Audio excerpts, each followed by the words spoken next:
Andy Burnham is now officially leader of the Labour Party. But what do we actually know about the next Prime Minister of the UK? That is what we will discuss on this episode of Newscast. Chris Mason is at Westminster. Hello, Chris. Hi. Joining us from the BBC in Salford is BBC correspondent Judith Moritz. Hello, Judith. Hi, Adam. And joining us from Liverpool is the Mayor of the Liverpool City Region and very good friend of Andy Burnham, Steve Rotheram. Hello, Mr. Mayor. Good morning, and is that what I'm going to be forever titled now, the friend of the Prime Minister? I mean, obviously, if you were here to just talk about Liverpool, we'd say he's the Mayor of the City Region, but you are here to talk about Andy Burnham, so I think that's a fair introduction. Yeah, I'll accept that. I mean, Steve, how long have you been mates with him? Well, we sort of first met in a bit of a sliding doors moment. So I was the Lord Mayor of Liverpool, so the ceremonial mayor with the chain on, during our 2008 European Capital of Culture celebration. And he then was, first of all, Chief Secretary to the Treasury, and then he became the Secretary of State for Culture, Media and Sport. And being from this part of the world, he wanted to spend as much time, not in Sadler's Wells, and those sorts of places, but in Liverpool when it was the European Capital of Culture. And so we met each other on several occasions and obviously formed a friendship. And Judith, you've been reporting on the north of England for a long time, so you've seen Andy Burnham's whole mayoral career. Yeah, and before that, I mean, the first time I remember meeting him was moments after he came off the pitch at Anfield at the 20th anniversary service. I know we'll come on to talk about this, but the Hillsborough Memorial service in 2009. And I was there for the BBC's news channel, interviewing people who'd been at the service. And I interviewed him a short time after. I think that must have been the first time I met him and we had a chance to speak to each other. And I've been in the north of England ever since, through Manchester Arena, what happened there, watching his mayoralty and getting to know him. Through all of those moments. Lots to discuss. And Chris, I mean, Andy Burnham has been a feature of our political reporting career since we started in the early noughties. Yeah, that's right. Yeah. So here he was at Westminster first as a special advisor and then becoming the MP for Lee, neighbouring where he's the MP for right now in the northwest of England, between Liverpool and Manchester. And then, rising up the ranks, becoming a minister, becoming a cabinet minister. And then I think the curiosity of, as we record right now in a couple of days ahead of Andy Burnham becoming Prime Minister and having Steve with us on Newscast, and Judith, you referring there to the 20th anniversary service in 2009 at Anfield as far as Hillsborough is concerned, is how central for both, and Steve can talk about this, how central Hillsborough and the campaign around Hillsborough for both Steve and for Andy Burnham has been in their politics then, their politics since, and then it coming to a head extraordinarily, really, in the couple of days before Andy Burnham becomes Prime Minister, with what happened in the House of Commons this week and this law that is coming down the track. It's not quite there yet, to ensure that there's a duty of candour when there are investigations following events like Hillsborough. So it's quite something. The arc and significance of the politics that has surrounded the Hillsborough campaign in the politics of Andy Burnham, and indeed, but it's not for me to say because Steve is with us, Steve's politics as well. Well, lots of timelines converging there, but I wonder if actually we wind the clock back even further and we start with Andrew Murray Burnham being born on the 7th of January 1970 in Aintree in Liverpool. So he is a Scouser, although he grew up closer to Warrington. His dad was a telephone engineer. His mum was a GP receptionist. Although, interestingly, I don't feel that we've heard his parents' job titles as much as maybe Keir Starmer used to cite his dad being a toolmaker. And when you go back and read the book that Andy co-wrote with you, Steve, he says that actually his political awakening sounds like it was a TV show, The Boys from the Black Stuff. Yeah, it's a real pivotal moment, I think, in most of our lives. You have to go back and imagine, for those people who are young who are listening to this, that there weren't the range of channels that you've currently got, and there was no streaming, and I don't think we had DVDs then. I think it must have been videos at best. And this thing came on about the area that you're from, so we watched it absolutely religiously. and you didn't get the next episode until the week after.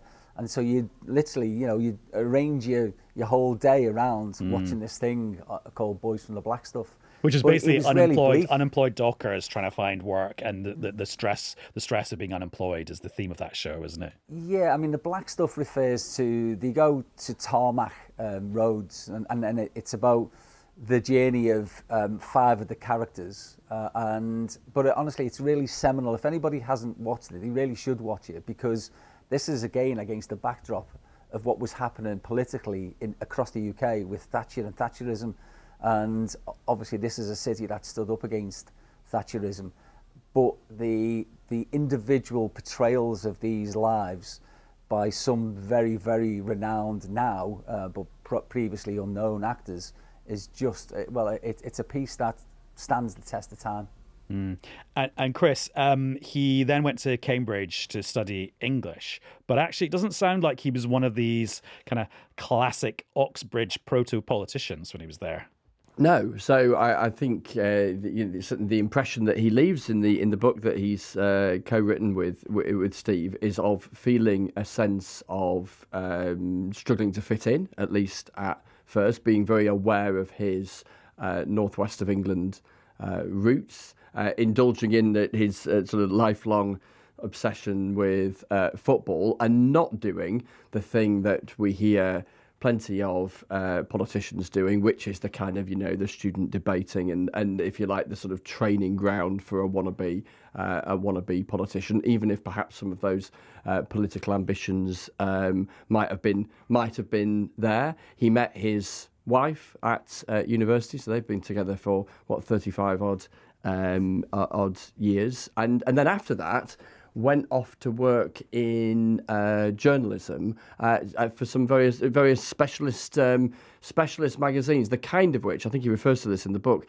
the kind of which get the mickey taken out of them on Have I Got News for You? Tank World, I think, was one of them. Is that right? Tank World? Yeah.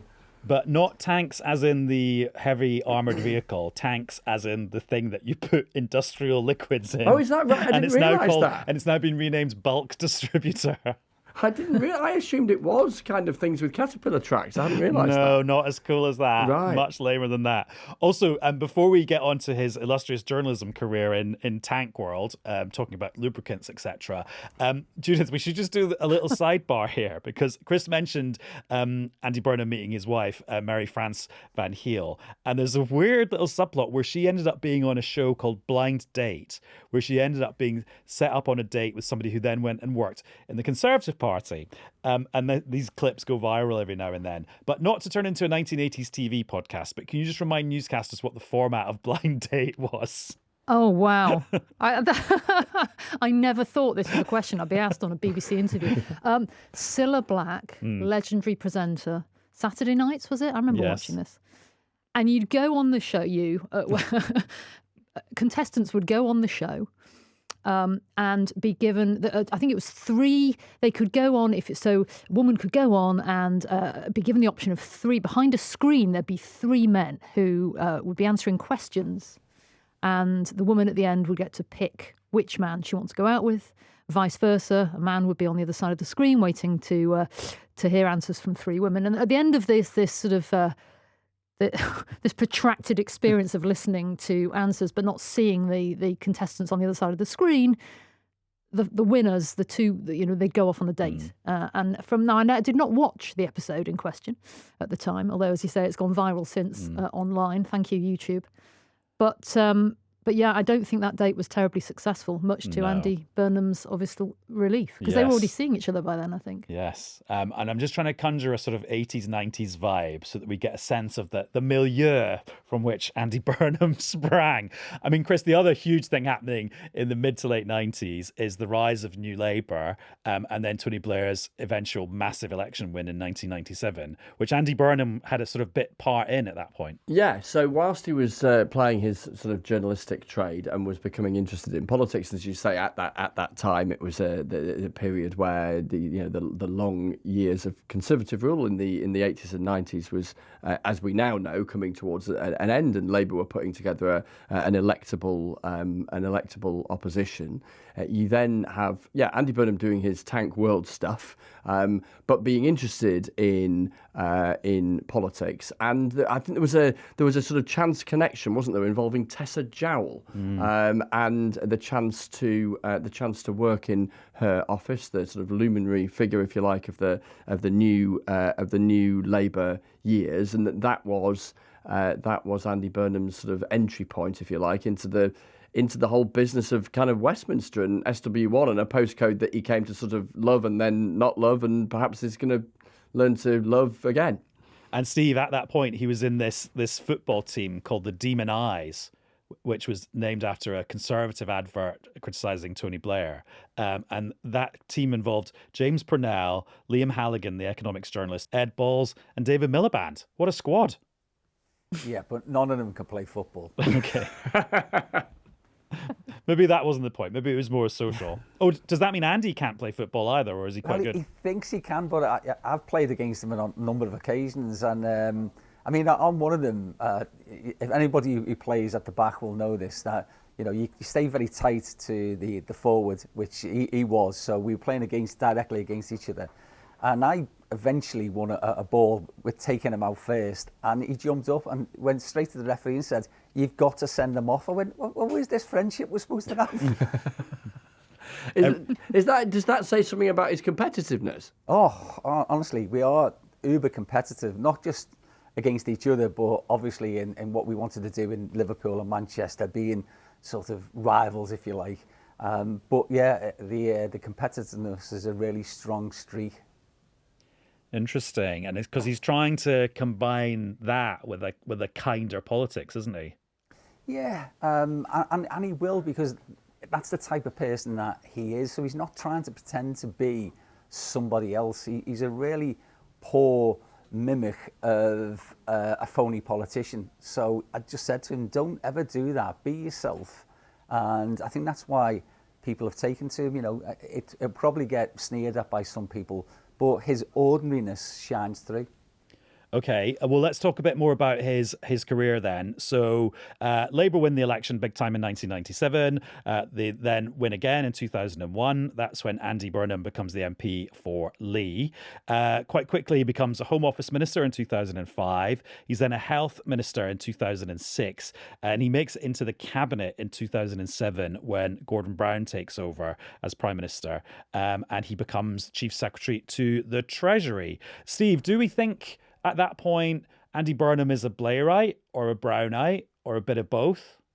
Yeah, I think he was influenced by the politicians of the day, and I think, as we all are, everybody is, but I do think that he wanted to clearly associate himself with the party and the direction the party was going in. He is a loyalist to all of those leaders, but I think he's developed more of a personality and a policy direction since those days. I think he's much more clear in his own mind of what he wants to do, but how you can achieve that. What's the delivery plan, not just what the strategy is. I suppose, Steve, the counter, if you like, argument that some would make to the idea of his loyalty to leaders, which is arguably a sort of admirable thing, is a sense that he sort of blew with the wind a bit, and perhaps particularly then. Is there any fairness in that critique? I hear what you're saying about how he's perhaps developed a greater sense of his kind of political creed in his years away from Westminster since. Look, it's a really difficult one for all politicians, because sometimes you have to go with the flow. I've been in Westminster and on just one occasion, because I thought the party was about to implode, I voted against the welfare something stuff. That's it was inherently the wrong thing principally to do, but we were trying to do something that would stabilise the party during this really difficult process that we're going through, which is the new leader at the time.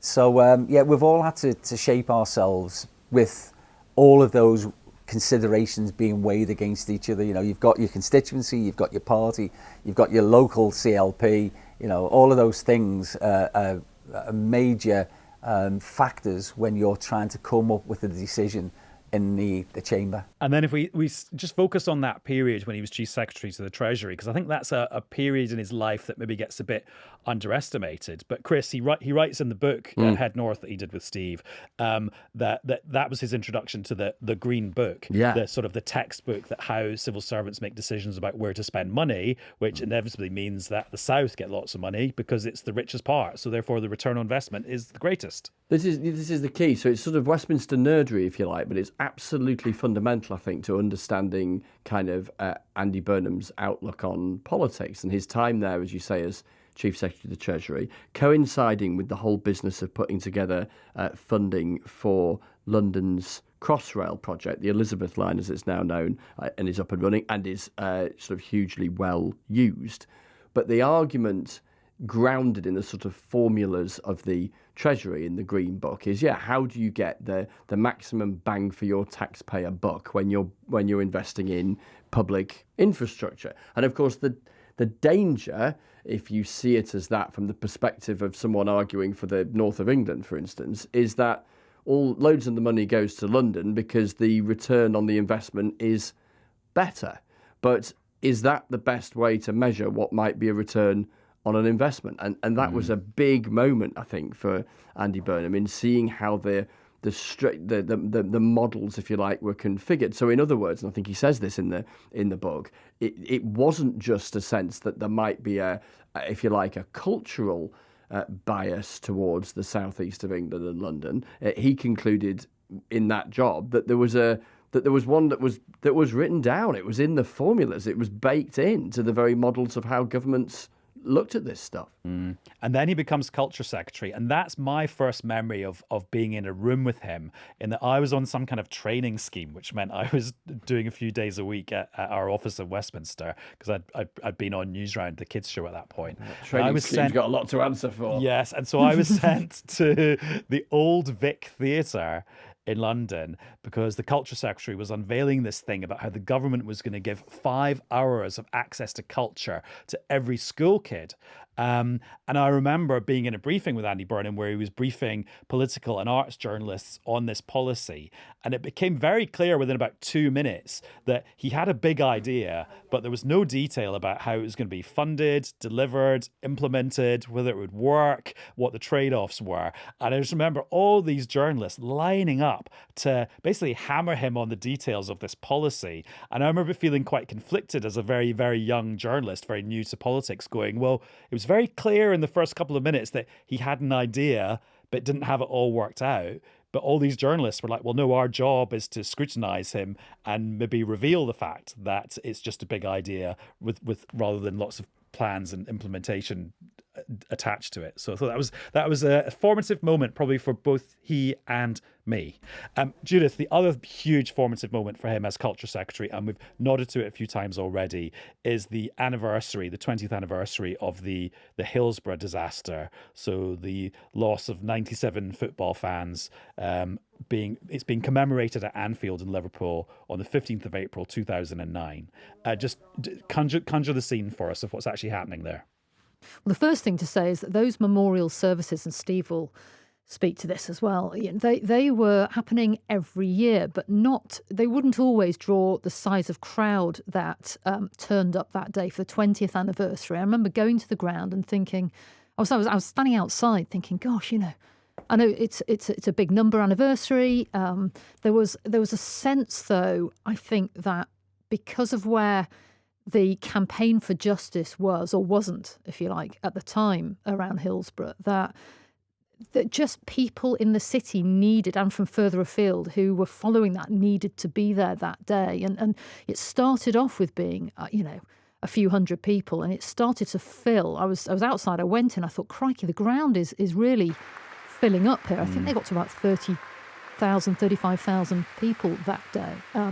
And the service ran as the service always did, with a range of different readings and prayers. But Andy Burnham had been invited to go. And you need to understand here that he, as a Well, I'm going to say as a Scouser, others locally might call him a woollyback. Steve, again, can speak to this, that he spent most of his time living outside of Liverpool along the M62 corridor. But as an Everton we've got to fan explain this woollyback thing. Go on, Steve or Judith. Explain. Steve, go on. What's a woollyback? So the actual story of where it comes from is historic, and it's to do with sheep. And they used to put the skin of the sheep over them to keep them warm, and that was the woolly back. But in the Scouse colloquialism, it's more about that if you're not from Liverpool, then you're a woolly back, and it used to be used as a really derogatory term. It's less so now. It's just like shut up, you wool. Yes. So let's go back into Anfield and this really powerful moment. And actually, we can hear a little bit of it now about how it unfolded when Andy Burnham was there as the representative of the government at the time.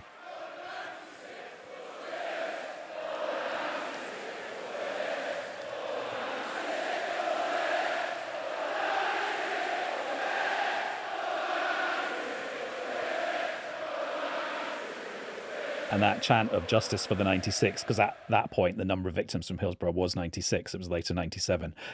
Steve, just reflecting on that moment, I'm guessing you were there. What did that moment mean?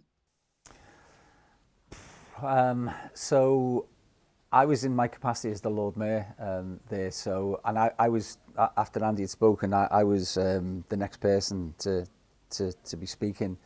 And it was just raw. The whole atmosphere changed with that singular shout of justice, and then everybody exploded. Myself and Andy have subsequently met the person who shouted out justice, and what a turning point that was for everybody. But there was a sense on that day that this was the last opportunity to do something about this great injustice that for 2 decades successive governments hadn't taken seriously and hadn't done anything really to alleviate the fact that fans were still being blamed for something that they knew wasn't their fault, and that we believed that people could have been saved if the authorities had done their jobs, which the second inquests found out to be the case, and they exonerated Liverpool fans completely and said they played no part. It was catastrophic policing, but also that many fans could have been saved if the authorities had have acted in the manner that they should have done. In other words, if they had let the ambulances, for instance, onto the pitch, if first aid had been given when people were brought out, still in obviously some sort of state of trauma. But all of those things were weighing heavily on people. And this was the opportunity to send a message to government via Andy Burnham that enough was enough and that justice needed to be seen to be done. And Steve, you were pretty central, weren't you, in ensuring that Andy Burnham was there on that day? It's just one of those weird moments that you have in life where we were actually at a funeral service, both of us, in our official capacities, for a young lad, an Evertonian, who'd been stabbed abroad and killed, and the authorities in Spain wouldn't release his body for like years. And so we'd both campaigned to get his body repatriated, which he'd done. At this funeral, I turned round to him and said, listen, because I'd started to know him really well by then, we were friends, and I said, I'm going to get you an invite to the 20th anniversary of the Hillsborough service at Anfield. And he said, what? He just sort of looked at, what for? And I said, because we need somebody in government who will fight this case, because all of the avenues at that stage were basically closed to us, and we needed a new angle for this. And then I thought, with Andy, we had the perfect person to take that fight into the heart of government. And then in 2010, a year later, I actually get elected to the House of Commons myself for Liverpool Walton, and then we started to work, behind the scenes incessantly on this. So just to be clear, you invited Andy Burnham to that now infamous event, and at first he wasn't sure about going. No, he wasn't. So, I mean, Andy is another one who has got a very close family. I've got a very close family, and Andy's got a close family as well. And so he sought advice off his brother, and his brother said, well, look, if there's something that you can do, go. But if you can't, don't, because you're just a hindrance. So he had made his mind up by going that he was going to do something, and then the way it played out with that siren voice of justice, what happened then was that he went back to Liverpool Town Hall with me, where the families were receiving scrolls, which is the freedom of the city of Liverpool, and he spoke to individual mothers and fathers of those who'd been lost, and you could just tell that he was absolutely determined, that he wanted to do everything that he could, which the governments had failed to do, but he wanted to do that, and he would see it through. And I remember speaking to Andy Burnham moments after that, because he did a round of, before he left for the Freedom of the City event at the Town Hall, he did a round of interviews at Anfield, and I turned up for the BBC. And I remember in the moment looking at him after that extraordinary point, and I was saying before that the ground was full. You can hear it on the tape, 35,000 people. And he looked kind of shell-shocked. And I remember saying to him, and I was a junior journalist, he was a cabinet minister, so it was perhaps a bit odd. Are you okay? I looked at him, I was like, because he looked really... But actually, he said, yeah, no, I am, absolutely. It was an important moment, something along those lines. What I now know, subsequently, from both speaking to him and also this is set out in the book that he's written with Steve, is that what happened, he was looking, not shell-shocked necessarily, but there was a sort of... Also, I think, a sense of steely resolution. It was not an unexpected moment. Perhaps the way it unfolded that was unexpected. But I think that he knew something that day significant could happen. He gave it time for the heckle, what started as a heckle and became that big cry, to reverberate around the ground. I don't think that he went there naively. And I think straight after that moment, pretty much straight after, we know that he picked up the phone and spoke to Gordon Brown. And it was agreed that he could bring the matter of Hillsborough up at Cabinet the next time there was a Cabinet meeting. I think it was the following day. Yeah. And you can draw a line now from that moment for historians of Hillsborough to look back through the labyrinth that disaster has been, and its aftermath, its legal aftermath, and everything that's spun out and is still spinning out. I mean, gosh, this week we're still talking about Hillsborough because of the Hillsborough Law. That legacy of the Hillsborough Law, you can draw a line back to that moment in 2009, because what happened was, after he spoke to Gordon Brown and raised it at Cabinet, was it paved the way for the 30-year rule to be waived, for the disclosure of documentation to be allowed early, 10 years ahead of schedule around Hillsborough. And when that began, and then there was an independent panel, and that flowed the new inquests, the findings of unlawful killing, the quashing of previous inquest verdicts before those inquests, criminal cases, all of the different things that have happened since, and now the Hillsborough Law. I think you can take the line back to that point, that day at Anfield, and it's sort of where that history, if you like, began, because things had been floundering before that. There'd been other inquiries, as we know, but it was the disclosure of all that material and the opening of the files that started all of this. Judith, I'm just thinking about that point you made about when you asked him if he was okay. And I'm just thinking, I don't think any of us would have asked Margaret Thatcher or John Major or Tony Blair or David Cameron whether they were okay. And I wonder, is there something about Andy Burnham, Steve, that makes people sort of, I don't know, what's the right word? It kind of gets back to the eyelashes thing, isn't it? That he's a bit boyish. Yeah, I think there's a lot of truth to that. I always say that he's got a haircut looking for a decade, because he's just, it's never changed, you know what I mean? And he's just that same person that I've known for all these years now that he was back then. And he's very approachable, and he was devastated. He was literally cut to the quick about what had happened, whilst we'd quite rightly spoken about what the likely reaction would be. Until you go through that, you don't realise the enormity of how that affects you. And the one thing that he did which I don't think any other politician at the time would have done, was not to try to talk over when the cries of justice for the 96 were ringing out, but to stand back and waited for the whole thing to subside.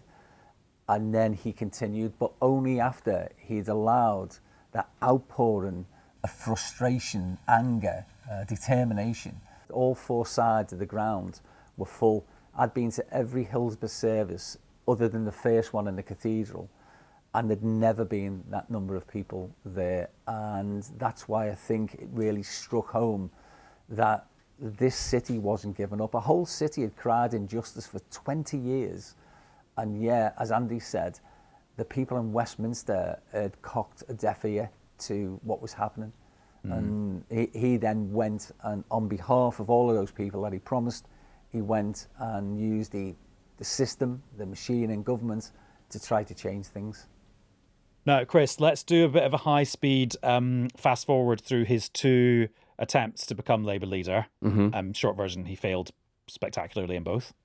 He did, and occasionally people jibe that he then also lost to leaders who went on to lose general elections.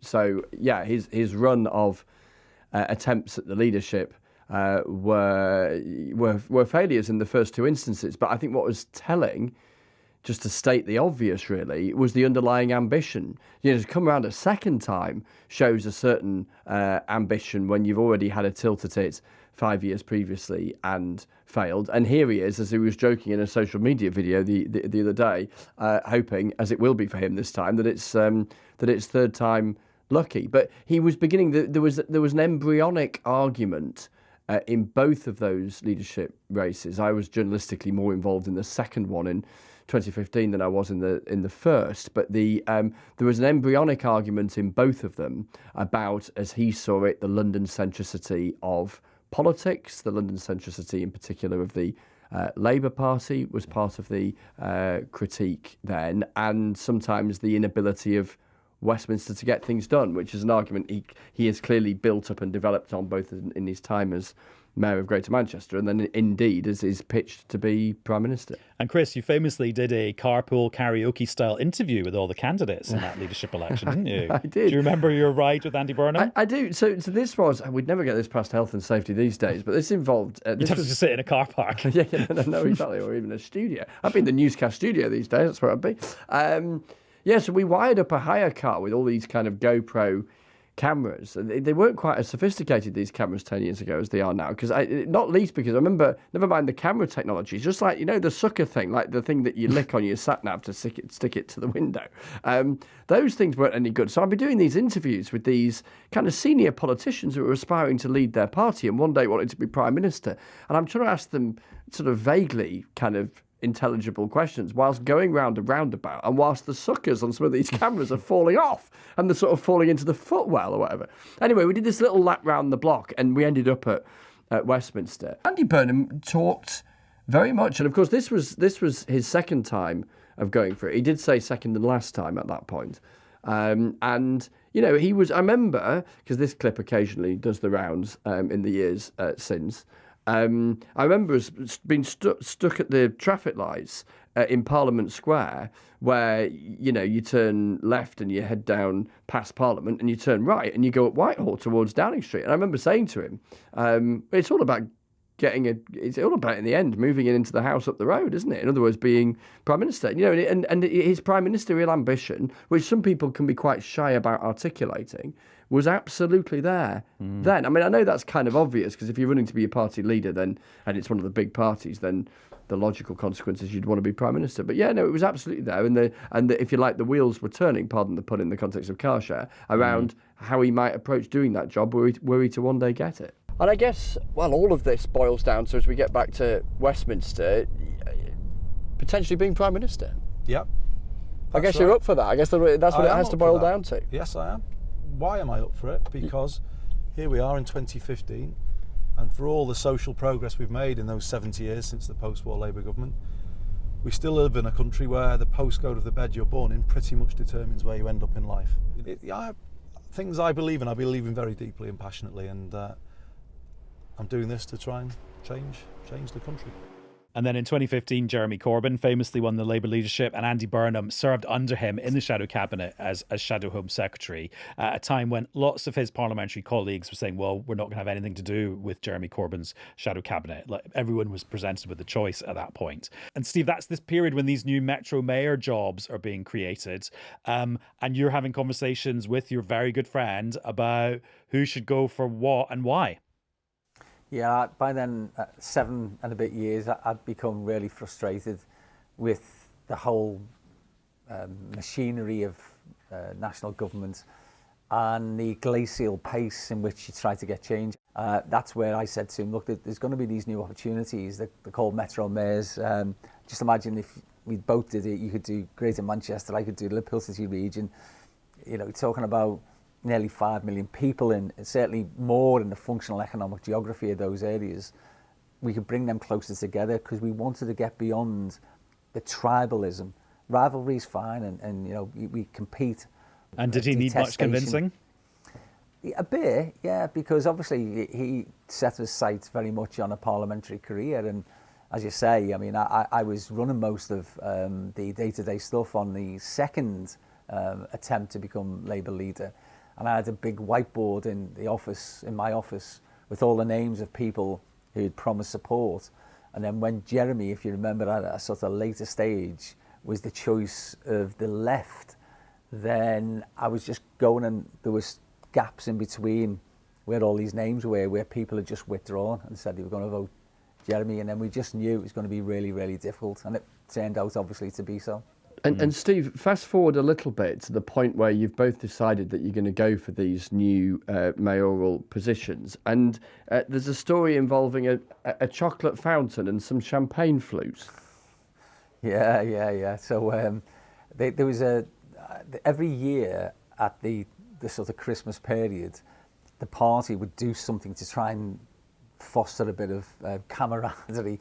And so they decided to have some drinks.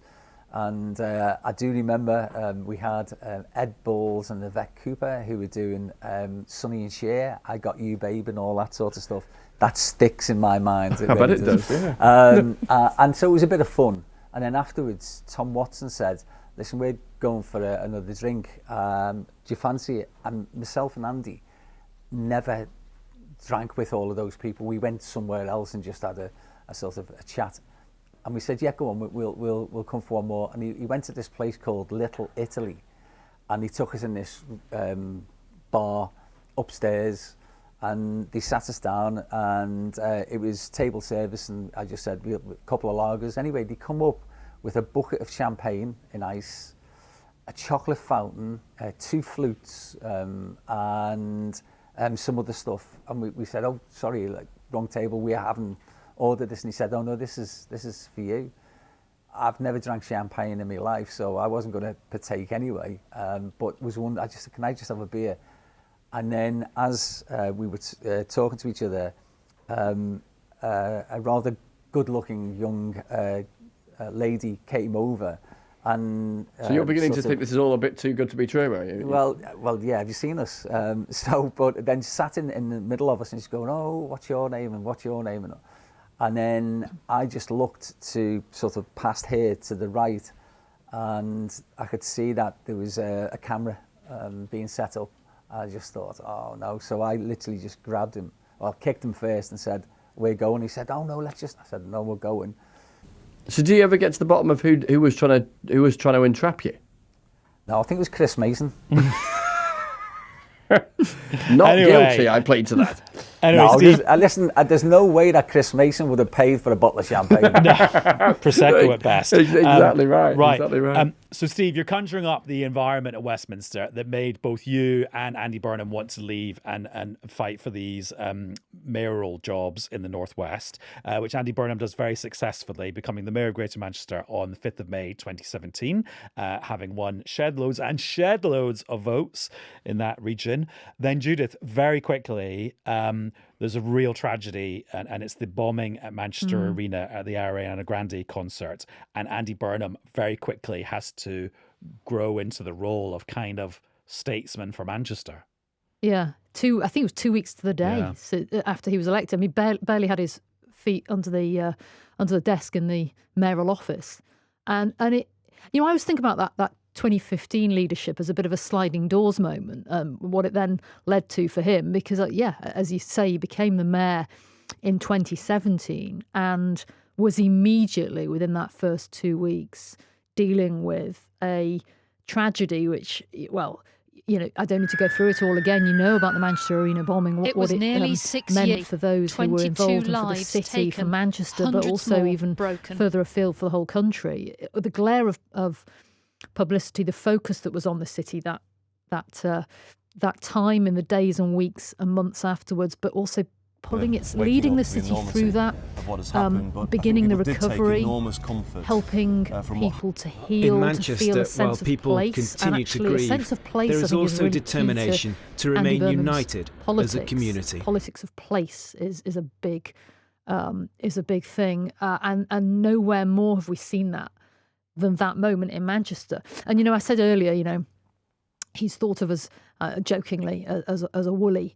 A woollyback who is sort of part way between the two cities. But I can't think of anyone else who has so successfully managed to plant a foot so firmly in both Liverpool and Manchester, and be respected in both cities, to be seen as a son of both cities for different reasons, obviously, with Hillsborough and Liverpool and with what happened in Manchester. The mayoralty and everything that followed is part of that. But that moment at Manchester Arena was the first test of his leadership. And I know, having watched the way he managed that he brought a lot of what he'd learned through Hillsborough into his dealings with the Manchester Arena, victims and survivors, the bereaved, the families, the way the system was gearing up to look into what happened. He knew that they'd want answers really quickly. He commissioned a report himself as mayor very quickly, the Kerslake report. And then subsequently after that, there was a public inquiry. And as we went through all of that as well, there was moments of him, I think, offering hand-holding to an extent to people who were close to it. I remember talking to him and seeing that I know he'd given his phone number to families, that he was making himself available to talk to them quietly behind the scenes and to make sure that they felt they were being heard. And that, I think, is because of the experience he'd had in all of the preceding years with Hillsborough. So there's definitely a relationship between those 2 points, those 2 experiences for him. Yeah, Steve, thinking back on that horrible day in May 2017 and the aftermath, was there a particular Andy Burnham thing on display there for how he brought the city and the region together around that horrible moment? Yeah, if you'd seen the way heads of state had acted previously when there was a catastrophic event, I think he had a more human touch, dare I say it, and probably define the role of a Metro Mayor in that moment. And obviously I was very closely associated with what happened in Greater Manchester at a personal level as well, with my kids, and I just thought the way in which they were there at the concert. Yeah. So my 2 girls had gone, and they'd so I'll just rewind on that one if I can. So I'm in a meeting with the American ambassador 2 weeks into this new job, listening intently to how we could potentially forge stronger links between Liverpool and the States. And my phone is literally ringing in my pocket off the wall. And I said to the American ambassador, listen, can I just take this call, because people know not to phone me. I was on silent, and I looked, and it was about 4 missed calls from my wife. So I said, can I take the call? And he said, yeah. So I took the call, and Sandra said to me, the girls have phoned in a panic because they said that they think a bomb has gone off in the arena when they've gone to a concert in Manchester. So I said, look, leave it with me and I'll phone Andy and I'll come back to you. So I phoned Andy and I said, listen, this is what's happened. And the girls are saying that there could have been something happening in the arena in Manchester. And he said, no, he said, I've been looking at reports coming in and all that sort of stuff. I don't think so, lad. And at that moment, his phone then rings, and it's the Chief Constable of Greater Manchester, and he said, listen, mate, I'll phone you back in a minute. So about 3 or 4 minutes later, he phones me back, and he just said, listen, there might be something in there. I can't provide any details, but can you get the girls out of Manchester? And that was when your blood literally runs cold. And I said, yeah, we'll sort that out. And thankfully, they were safe, but not so for some of the families, obviously, who lost loved ones on that tragic occasion. And also, we should say, Steve, you're now a granddad, because your daughters, who were Ariana Grande concert going age then, are older now and getting their own kids. It's genuinely the best feeling in the world. I've been a dad 3 times, so that's a great feeling. Having this little bundle Harley is the best thing that's ever happened. Judith, right, let's get back to the timeline then. And the next moment where Andy Burnham as mayor becomes a really national figure is during the coronavirus pandemic. Just explain the context of why his sort of star was rising at that point. Well, because, and this is where I think that the phrase "King of the North" got coined by some of the papers. He was seen to be standing up, I think, in Manchester for the welfare of the North. It was a sort of north-south Manchester, London sort of, sense that there was an imbalance of support. There was you remember all of the different tiers going back now 6 years to the world of COVID, which feels like a different lifetime.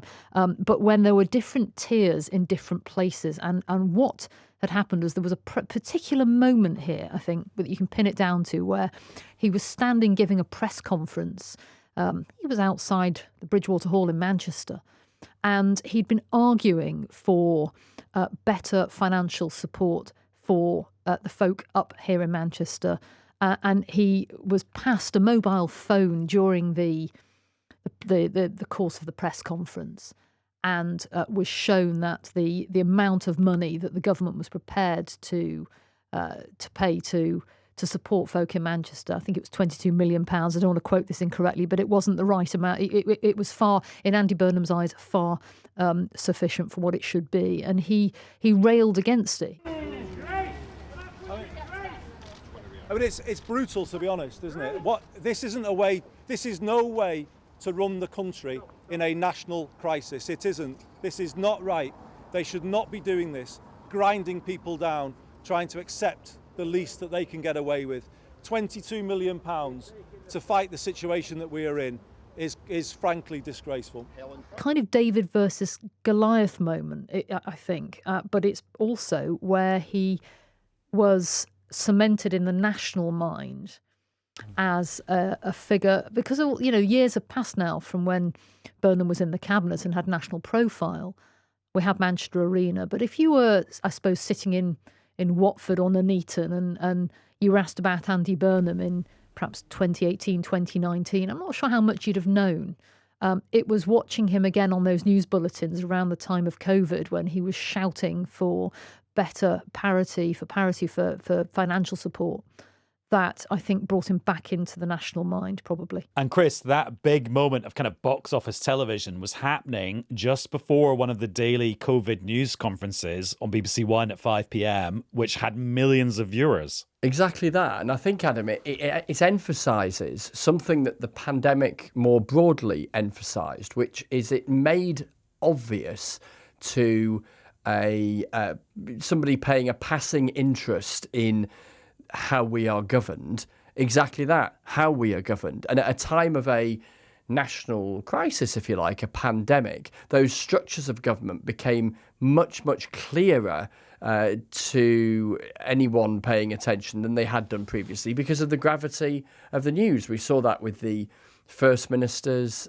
beyond England, and in that clip we absolutely saw it in terms of the platform that directly elected metro mayors in England can and do have. And I think we can, if you like, extrapolate from that what we are now getting is the second Prime Minister whose previous political springboard, having been in Parliament earlier than that, was becoming the mayor of a big English city. We saw it with Boris Johnson in London. We're now seeing it with Andy Burnham in Manchester. And, the very nature and idea of the mayoral model is that you put a politician on something of a pedestal. They become a first name terms politician.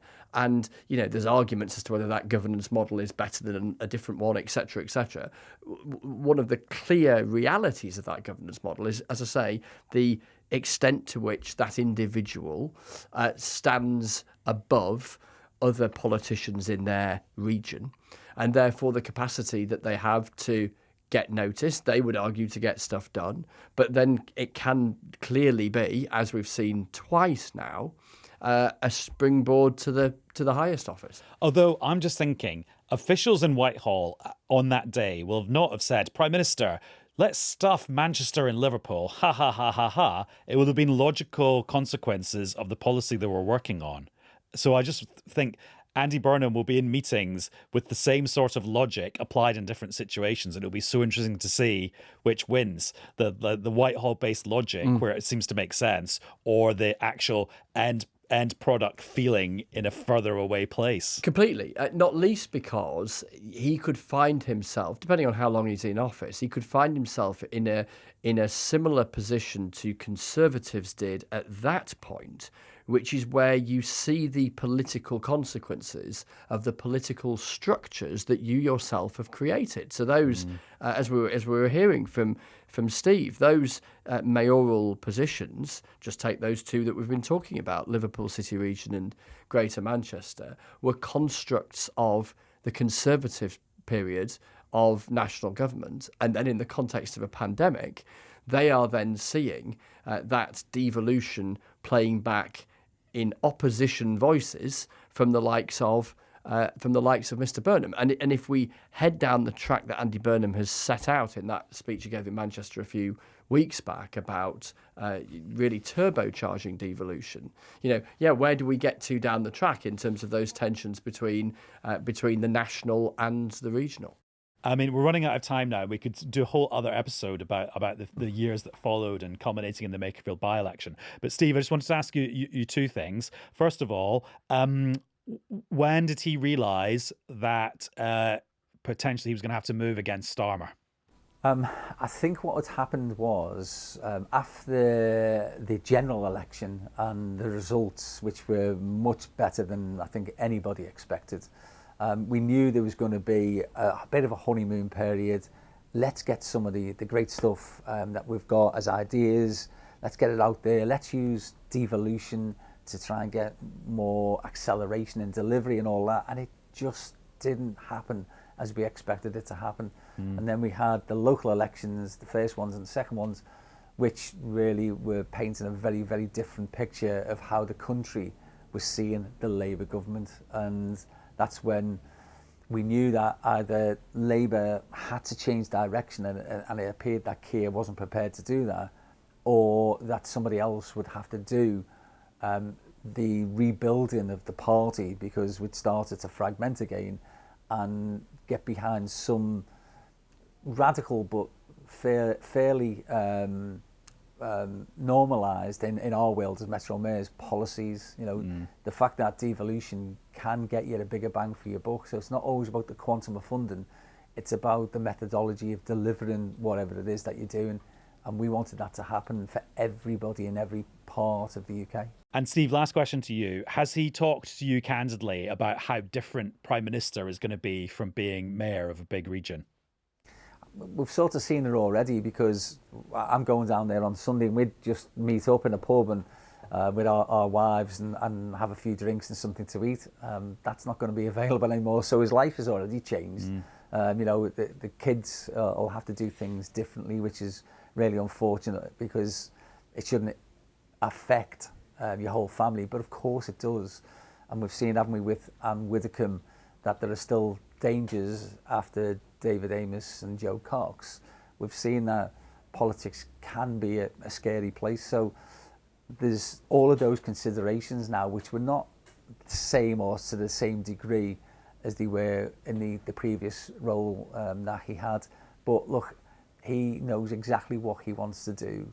I know some of the things that he's going to do, and it genuinely excites me. And I think there's a lot of change that will come to the country, and there will be things that happen locally that people would have been saying, well, we've been waiting an awful long time for that eventuality.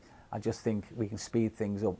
We can get delivery, we can get growth, we can give people hope for the future, and that's because we'll have Andy Burnham as our Prime Minister. And Chris, what's the last thought you want to leave us with as Andrew Murray Burnham, date of birth 7th of January 1970, Aintree, Liverpool, is about to partially relocate to number 10 Downing Street, SW1?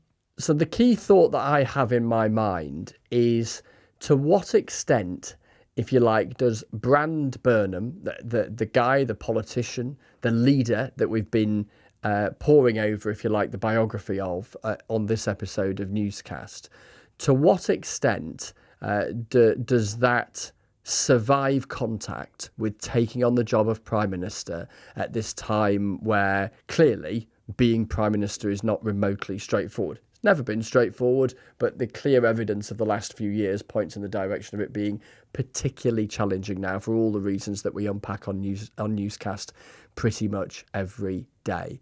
That for me is the kind of central question that will sit in my mind at least between Monday and Christmas. Or the next election, whenever that will be, which It will may be indeed. before Christmas. Well, probably unlikely, but you never know.